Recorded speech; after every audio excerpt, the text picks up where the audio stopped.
കർത്താവിൽ പ്രിയരെ, വിശുദ്ധ ബൈബിളിൽ പ്രത്യേക പഴയ നിയമ പുസ്തകങ്ങളിൽ നമ്മുടെ രക്ഷിതാവും കർത്താവുമായ യേശു ക്രിസ്തുവിനെ ഏതു നിലയിൽ ചിത്രീകരിച്ചിരിക്കുന്നു എന്നുള്ള പഠന പരമ്പരയുടെ മറ്റൊരു എപ്പിസോഡാണ് ഈ ഷോർട്ട് വീഡിയോയിൽ അവതരിപ്പിക്കുവാൻ ഞാൻ ആഗ്രഹിക്കുന്നത്.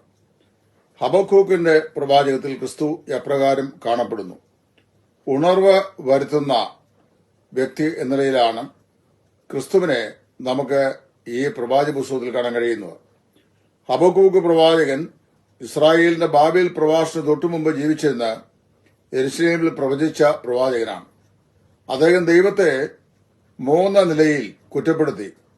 God is indifferent, God is inactive and God is inconsistent എന്നിങ്ങനെ അദ്ദേഹം ദൈവത്തെ മൂന്ന് നിലയിൽ തെറ്റിദ്ധരിച്ചു.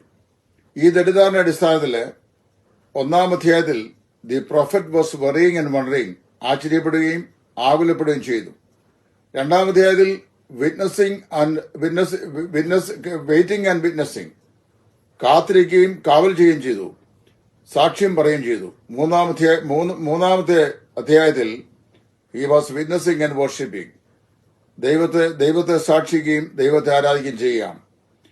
ഇസ്രായേൽ മക്കൾ ബാബേൽ പ്രവാസത്തിലേക്ക് പോകുന്നതിന്റെ കാരണം എന്താണെന്ന് ചിന്തിച്ച് വ്യാകുലപ്പെട്ട പ്രവാചകൻ അവരെ ഉദ്ധരിക്കാനായിട്ട് ആരുമില്ലല്ലോ എന്ന് ഓർത്ത് നിരാശപ്പെടുകയും ജനം ആത്മീകമായും ശാരീരികമായും തളർന്ന് ക്ഷീണിതരായി പോയി എന്ന് നിരാശപ്പെടുകയും ചെയ്യുമ്പോൾ, യഹോവേ, ആണ്ടുകൾ കഴിഞ്ഞു പോകുന്നതിന് മുമ്പേ നീ ഞങ്ങളെ ജീവിപ്പിക്കണമേ, ഞങ്ങൾക്ക് വിശ്രാമം നൽകണമേ, ഞങ്ങൾക്ക് സന്തോഷം മടക്കി തരണമേ എന്ന് ദൈവസേനയിൽ അപേക്ഷിക്കുന്ന ഒരു പ്രവാചകനെ നമുക്കിവിടെ കാണാൻ കഴിയുന്നു.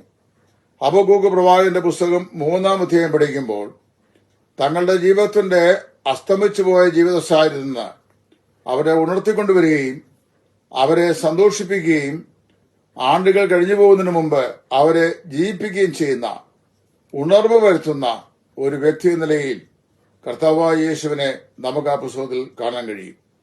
ചാവാറായ ശേഷിപ്പായ തന്റെ ജനത്തിന് തക്ക സമയത്ത് ആത്മീകമായ ഉണർവ് നൽകി ദൈവിക പ്രകാശത്തിലേക്ക് അവരെ മടക്കിക്കൊണ്ടുവരുന്ന ഉദ്ധാരകനാണ്, ഉണർവ് വരുന്നവനാണ് നമ്മുടെ കർത്താവായ യേശു ക്രിസ്തു എന്നുള്ള സത്യം പഴയ നിയമത്തിന്റെ ഈ പുസ്തകത്തിലും പരിശുദ്ധാത്മാവായ ദൈവം കോറിയിട്ടിരിക്കുന്നത് ഏതൊരു വേദവിദ്യാർത്ഥിക്കും അനായാസേന മനസ്സിലാക്കുവാൻ സാധിക്കുന്നു.